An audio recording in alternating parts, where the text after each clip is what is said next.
কৃষ্ণ কবিহিতৰ বেদান্ত তত্ত্ব ব্যাখ্যা শুনোচোন আহক আমি কৃষ্ণ প্ৰেম ভকতি ইটো সংকামনত নানিবা কদাচিত শুনিয়োক নামৰ মহিমা বিপৰীত ইটো হৰি নাম ধৰ্ম মহাগুজ্যতম ইহাত বিশ্বাস যাৰ হেহি নৰোত্তম কৃষ্ণ কবি সিদ্ধই বেদান্তৰ তত্ত্বৰ কথাটো কৈছে যে ঈশ্বৰ কৃষ্ণৰ গুণানুৰ কীৰ্তনৰ নামৰ যিটো মহিমা এইটো অতি গুজ্যতম বুলি কৈছে আৰু এইটো যিয়ে বিশ্বাস কৰিব ঈশ্বৰৰ নামক তেৱেই নৰোত্তম বুলি কৈছে তাৰমানে মানুহবিলাকৰ মাজত শ্ৰেষ্ঠ বুলি কৈছে তেনেহ'লে আমি শ্ৰেষ্ঠ হৈ মনুষ্য শ্ৰেষ্ঠ বুলি কৈছে বাৰু কিন্তু মনুষ্য শ্ৰেষ্ঠ হয় সেইজন যিজনে ঈশ্বৰক জানিব এই বুলি কবি সিদ্ধই বেদান্তৰ তত্ত্ব ব্যাখ্যাত কথাখিনি আমাক বুজাবলৈ গৈছে কৃষ্ণ ভজে মাধৱক নাম স্মৰে সৰ্বক্ষণ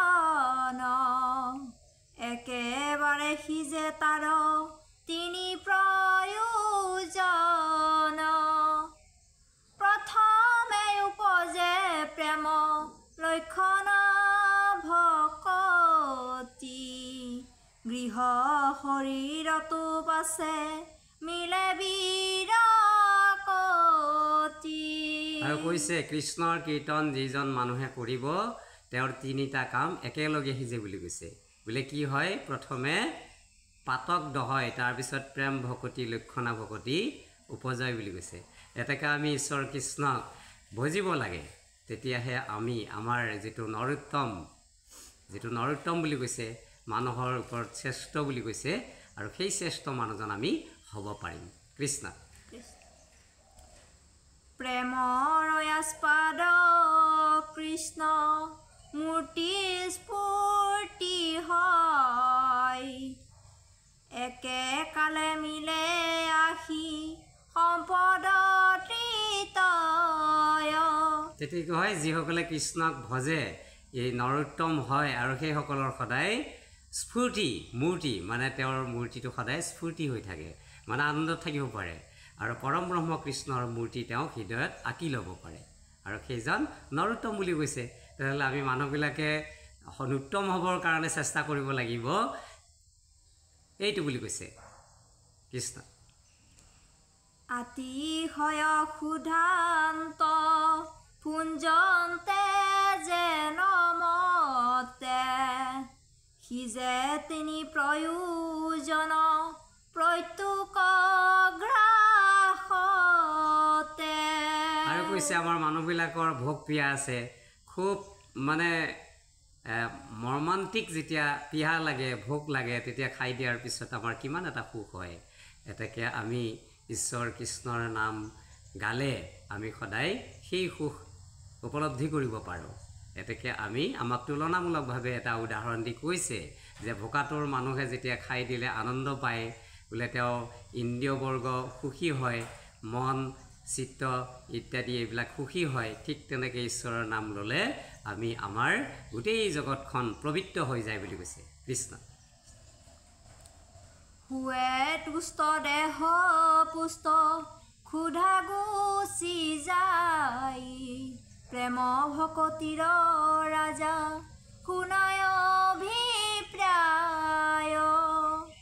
অল্প ভকতিত হুৱে প্ৰেময়াতি পুষ্ট কিঞ্চিত ভজনে যেন কিছুমান তুষ্ট আৰু বুলি কৈছে কি বোলে হে নিমিৰাই তুমি শুনা যে অকণমান খালেই যেনেকৈ আমাৰ পেটৰ ভোক আঁতৰি যায় আৰু ইন্দ্ৰিয়বৰ্গ সন্তুষ্ট হয় তদ্ৰূপ ভগৱান শ্ৰীকৃষ্ণৰ গুণানুকীৰ্তন গালে ভগৱন্ত সন্তুষ্ট হয়।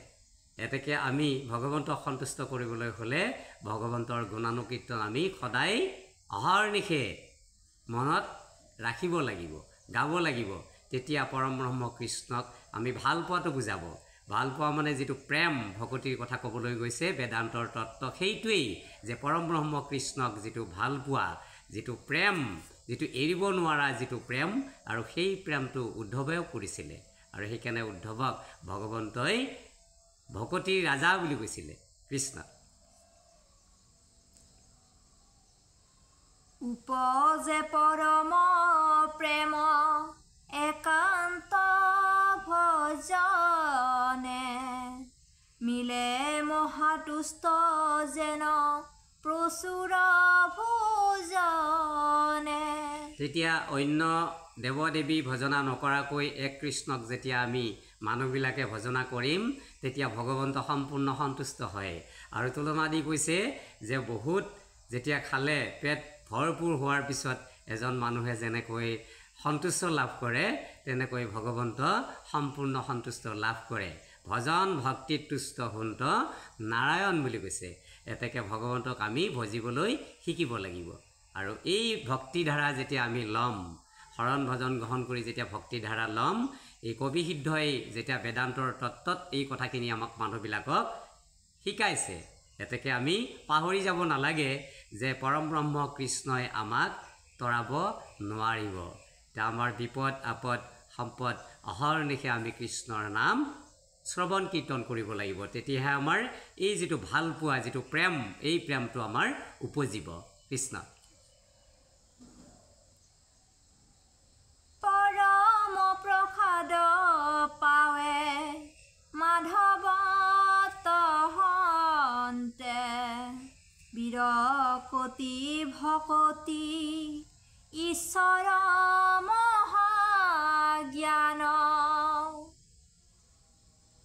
উপজয় ভকতে পাৱে আপুনি প্ৰমাণ, চিত্ত শান্ত গুছে বিষয় বেকুল।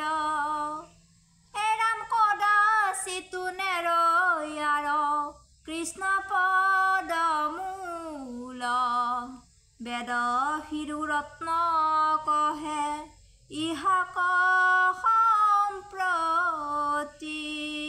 কৃষ্ণ কি বুলি কৈছে যে আমি যেতিয়া কৃষ্ণৰ গুণানুকীৰ্তন কৰিম, বিষয়ৰ যিটো ভোগবাদী বস্তুবিলাকৰ পৰা আমি সেইবিলাক বিৰকতি জন্মিব। কৃষ্ণৰ কীৰ্তন গালে আমাৰ তেতিয়া কি হ'ব? বিৰকতি আহিব। আৰু সেই লেতেৰা মন, লেতেৰা স্বভাৱ সেইবোৰ আঁতৰি যাব। যোৱাৰ পিছত কি হ'ব? ভগৱন্তৰ ওচৰত আমাৰ প্ৰেম ভক্তি ক্ৰমান্বয়ে বাঢ়ি যাব বুলি কৈছে। এতেকে আমি সেই কথাখিনি মন কৰিব লাগিব। এই যে ভাগৱতত কথাখিনি কৈছে যে আমি কৃষ্ণৰ গুণানুকীৰ্তন কৰিলে আমাৰ যিটো প্ৰেম ভকতি, ভগৱন্তৰ প্ৰতি যিটো প্ৰেম উপজিব, জীৱবিলাকৰ যিটো মৰম প্ৰেম উপজিব, আৰু তেতিয়াহে এই ভক্তিধাৰাত আমি আগবাঢ়িব পাৰিম। এতেকে আমি কৃষ্ণৰ কীৰ্তন কৰি আমাৰ যিবিলাক দুষ্ট স্বভাৱ সেইবিলাক আঁতৰ কৰি এই যিটো বিৰক্তি আহিব, লেতেৰা স্বভাৱবিলাক গুচিব, তেতিয়াহে আমি কবিসিদ্ধই কোৱা মতে পৰম ব্ৰহ্ম কৃষ্ণক ভকতি কৰিব পাৰিম। আৰু সেই ভকতি একান্ত ভকতি, একান্ত ভজনেহে ভগৱন্ত সন্তুষ্ট হয় বুলি কৈছে কৃষ্ণ। হেন শুনি নিমি দুনাই দিলন্ত উত্তৰ, কহিও লক্ষণ আহে মহাভকতৰ। ভকতৰ কোনো ধৰ্ম কিবা প্ৰৱৰ্তন, কোনবা স্বভাৱে ভক্তে কি বোলে বচন। এইটো কৈছে বোলে ভকতৰনো কি স্বভাৱ, ভকতনো কি কৰিব লাগে, ভকতৰনো কি লক্ষণ, এই কথাখিনি নিমি ৰজা আৰু কবিসিদ্ধৰ মাজত সুন্দৰকৈ আলোচনা হৈছে। এতিয়া আমি মানুহবিলাকে কি কৰোঁ বাৰু? ইজনে সিজনে লগ লগাৰ পিছত কেৱল লেতেৰা মন স্বভাৱৰ মানুহবিলাকৰ কথা আমি আলোচনা কৰি থাকোঁতে কি হয়, সেই লেতেৰা মানুহবিলাক তৰি যায়, আমি চাফা মানুহবিলাক আকৌ লেতেৰা হৈ যাওঁ। এতেকে এই যে কবি সিদ্ধ আৰু নিমিৰ ৰজাৰ মাজত কি কথা আলোচনা হৈছে বাৰু? এক কৃষ্ণবাদী ভগৱান শ্ৰীকৃষ্ণৰ কথা আলোচনা হৈছে। এতেকে আমি এক শৰণীয়া বা ভজনীয়া এই ভকতসকল লগ লাগিলে, মনুষ্যসকল লগ লাগিলে কেৱল কৃষ্ণৰ কথাহে আমি আলোচনা কৰিব লাগে। এইটো এটা আদৰ্শ। এই আদৰ্শটো আমি ল'ব লাগে, তেতিয়াহে আমি আমাৰ লেতেৰা স্বভাৱবোৰ আমাৰ মনৰ পৰা আঁতৰি যাব। এতিয়া আমি বহু মানুহবিলাকে সংস্কৃত মাতি গীতা ভাগৱত এই শাস্ত্ৰবিলাক মুখস্থ কৰি ৰাইজক বিতৰণ কৰি দিলে কি হ'ব? আমাৰ যদি মনত লেতেৰা স্বভাৱ আছে, আমাৰ যদি মনত লেতেৰা ভাৱবোৰ আছে, তেতিয়া নহ'ব। আৰু সেইকাৰণে এই যে সংস্কৃত মাতিলে কৃষ্ণই ভাল পাব বুলি ভাবিছে নেকি বাৰু? গোটেই গীতাখন মুখস্থ ৰাখিলে কৃষ্ণই ভাল পাব নেকি বাৰু? গোটেই ভাগৱতখন আমি মুখস্থ ৰাখি ৰাইজক বিতৰণ কৰি দিলে কৃষ্ণই ভাল পাব নেকি বাৰু? নহ'ব। তাৰমানে ভাগৱতে কোৱা কথাখিনি, গীতাই কোৱা কথাখিনি, সেই কথাখিনি সংস্কৃত এটা ভাষা। গতিকে সেই আমাৰ অসমৰ মানুহখিনিয়ে কিমানজন মানুহে সংস্কৃত বুজি পায় বাৰু? সেইকাৰণে মহাপুৰুষ গুৰুজনাই সংস্কৃতত থকা এই দশম স্কন্ধ ভাগৱত, এই ভাগৱতখন দ্বাদশ স্কন্ধ ভাগৱত অসমীয়ালৈ ৰূপান্তৰ কৰিছিলে। কিহৰ কাৰণে? আমাৰ অসমৰ মানুহখিনিয়ে ভগৱানৰ শ্ৰীকৃষ্ণৰ গুণানুকীৰ্তনৰ মহিমাখিনি বুজি পাওক বুলি। এতিয়া আমি বেছিভাগ মানুহে ধাৱমান হৈছোঁ সংস্কৃত, হিন্দী, ইংৰাজী বিভিন্ন ভাষাই বিভিন্ন মানুহৰ মাজত হৰিৰ কীৰ্তন বুজি পাওক। কিন্তু আচলতে আমি ভাবোঁ আমাৰ অসমীয়া মানুহখিনিয়ে আগতে গুৰুজনাৰ কথাখিনি ভালদৰে বুজি পাওক, আৰু এই ভাগৱতৰ কথাখিনি, কৃষ্ণৰ কথাখিনি আমাৰ অসমীয়া মানুহখিনিয়ে আগতে অসমীয়া ভাষাত ভালদৰে বুজিবলৈ চেষ্টা কৰক। তেতিয়াহে আমাৰ বাহিৰৰ অন্যান্য ভাষালৈ আমি ৰূপান্তৰ কৰিবৰ কাৰণে, অন্যান্য ভাষালৈ প্ৰসাৰ কৰিবৰ কাৰণে আমি সুবিধা পাম। কৃষ্ণ জানিবাক চাও চিহ্ন মহাভকতৰ, শুনি হবিষিদ্ধে দিলা তাহাৰ উত্তৰ। নিমিৰ ৰজাই প্ৰশ্ন কৰিছে বোলে মহাভকতৰ লক্ষণ কি, ভকতে কি বচন কয়, আৰু ভকতে কি খায় কি নাখায়, কি ভাল পায়, তাৰে লক্ষণ অকণমান মই শুনো, এইবুলি কবি সিদ্ধক কৈছে। আৰু কবি সিদ্ধই ক'বলৈ আৰম্ভ কৰিব। কৃষ্ণ কৃষ্ণ হৰি কমনত স্মৰি বুলন্ত ৰাজাক, ভকতৰ জীৱা ধৰ্ম শুনক হোতাক। ঈশ্বৰত দেখে যিটো সমস্তে প্ৰাণীক, প্ৰাণী সমস্তটো দেখে ঈশ্বৰ মূৰ্তিক। বোলে হে মীৰ ৰজা, ভকতৰ প্ৰথম লক্ষণেই হৈছে প্ৰাণীবিলাকক ঈশ্বৰ বুলি জ্ঞান কৰিব লাগিব, আৰু সমস্ত প্ৰাণীতে ঈশ্বৰ মূৰ্তি দেখিব লাগিব। সেইবুলি ৰজাক কৈছে। ৰজাক কোৱা মানে আমাকো কৈছে কথাটো। আমিও সেই কথাখিনি বুজি পাব লাগিব যে আমি এই যে জীৱ জগত আছে, মানুহক বাহিৰে অন্য যিবিলাক জীৱ আছে, সেইবিলাক জীৱক আমি কি কৰিব লাগিব যে জীৱ হ'ল ঈশ্বৰৰ এটা অংশ, আৰু সেই ঈশ্বৰৰ অংশ মানে ঘতে ঘতে বৈঠহ।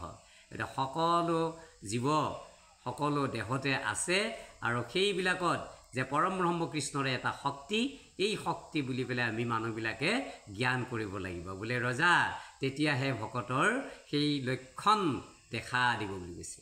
কৃষ্ণ সমস্তে ঐশ্বৰ্য ব্যাপী আছে জগতত, হেন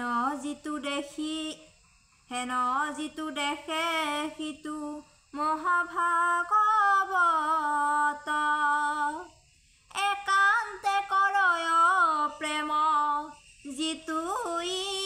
ঈশ্বৰত মিত্ৰতাই আচৰে হৰি ভকত হবত।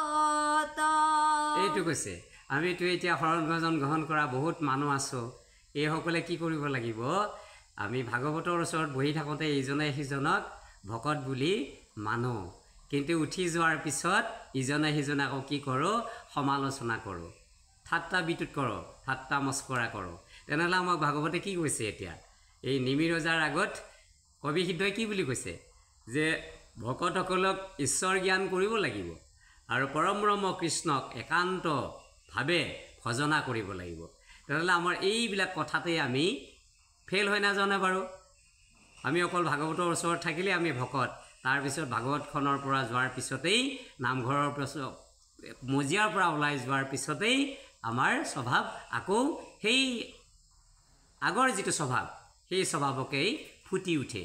ৰাস্তাই ঘাটে ঘূৰি ফুৰোঁতে, ইঘৰে সিঘৰে যাওঁতে, অলৈ যাওঁতে তলৈ যাওঁতে আমি আমাৰ নামঘৰৰ মজিয়াত থকা যিটো স্বভাৱ সেই স্বভাৱটো ভকতৰ থাকিব লাগিব। তেতিয়াহে ভকতৰ সেইটো এটা লক্ষণ বুলি কৈছে কৃষ্ণ। মিত্ৰতাই আচৰে হৰি ভকত হবত অজ্ঞক কৰোণা ক্ষমা কৰে বিপক্ষত। সেইটো কথা যে কোনোবাই নজনাকৈ আমাক গালি পাৰি দিব পাৰে, কোনোবাই নজনাকৈ আমাক ঠাট্টা মস্কৰা কৰিব পাৰে, তেনেহ'লে সেইসকলক আমি ক্ষমা কৰিব পৰা আমাৰ যিটো শক্তি সেই শক্তিটো থাকিব লাগিব।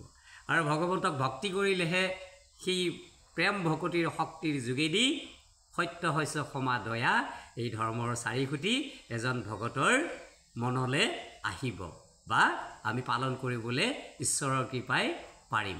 সেই কথাখিনি কৈছে কবি সিদ্ধই। এতেকে আমিতো সেইবিলাক কথাত বৰ বেছি মন নকৰোঁ। আমি কেৱল ভাবোঁ যে সংস্কৃত গাই গীতা ভাগৱত মুখস্থ কৰি ৰাইজক ক'ব পৰাজনেই শ্ৰেষ্ঠ বুলি আমি জ্ঞান কৰোঁ। আচলতে সেইটো নহয় যে পৰম ব্ৰহ্ম কৃষ্ণক সমস্ত ভূততে দেখিব পৰা যিটো শক্তি, তেওঁ লাগিলে একো পঢ়িব নাজানিবও পাৰে, কিন্তু তেওঁ ঈশ্বৰৰ ভকত হৈ আছে। তেওঁক ঠাট্টা মস্কৰা কৰিব নোৱাৰে আপুনি। তেনেহ'লে আমি কি ভাবিছোঁ? আমি ভাবিছোঁ যে আমাৰ পণ্ডিতসকলকহে শ্ৰেষ্ঠ ভকত আখ্যা দি মানুহবিলাকে আহিছে। আচলতে মহাপুৰুষ গুৰুজনাই সেইটো কোৱা নাই। সমস্ত প্ৰাণীকেই সমান কৰি দিছে, সমস্ত জীৱকে সমান কৰি মানিবলৈ কৈছে আৰু সমস্তকে একে সমানে জ্ঞান কৰিবলৈ কৈছে। আৰু পৰম ব্ৰহ্ম কৃষ্ণ সমস্ত জীৱতে বিৰাজমান হৈ আছে বুলি মানিবলৈ কৈছে। অকল সংস্কৃত গোৱা গীতা ভাগৱত মুখস্থ কৰি ৰাইজক বিলাই দিয়া মানুহজনৰ ভিতৰতেই কৃষ্ণ আছে বুলি কোৱা নাই। এতেকে আমি সেই কথাখিনি মানিব লাগিব। কেৱল আমি অসমীয়া ভাষাত মহাপুৰুষ গুৰুজনাই যেনেকৈ ভাগৱতখন আনি পেলাই আমাৰ অসমীয়া মানুহে বুজিব পৰা যিটো শক্তি, যিটো এটা প্ৰচেষ্টা, এই প্ৰচেষ্টাটো আমি সকলোৱে যাতে মন কৰোঁ, সকলোৱে যাতে অসমীয়া ভাষা সংস্কৃতি সাহিত্য গৱেষণা এইবিলাকত বেছিকৈ আমি গুৰুত্ব দিওঁ আৰু অসমীয়া ভাষাৰ মানুহখিনিয়ে যাতে গুৰুজনাৰ যিটো অসমীয়া ভাষাত লিখা ভাগৱতখনৰ যিটো অৰ্থ, যিটো তাত্ত্বিক অৰ্থ, এই অৰ্থখিনি অসমীয়া ভাষাত যাতে আমি সকলোৱে আলোচনা কৰি সকলোৱে বুজিব পৰা ক্ষমতাটো আমি অৰ্জন কৰোঁ। এইটোৱেই হৈছে আমাৰ আচল সাৰতত্ত্ব। যে বিভিন্ন ভাষাত আমি ক'লেও এতিয়া সংস্কৃত ভাষা বুজি পোৱা মানুহ আমাৰ অসমত বৰ বেছি নাই। এতেকে সংস্কৃত যদি আমি গাই থাকোঁ তেনেহ'লে আমাৰ লাভ নহ'ব। সেইকাৰণে গুৰুজনাই সুন্দৰকৈ অসমীয়াত ভাঙনি কৰিছে, অসমীয়াত লিখিছে। আহকচোন আমি অসমীয়াতেই বেছিভাগে কথাবিলাক আলোচনা কৰোঁ। কৃষ্ণ কৃষ্ণ, অ' হৰি, অ' ৰাম, কৃষ্ণ।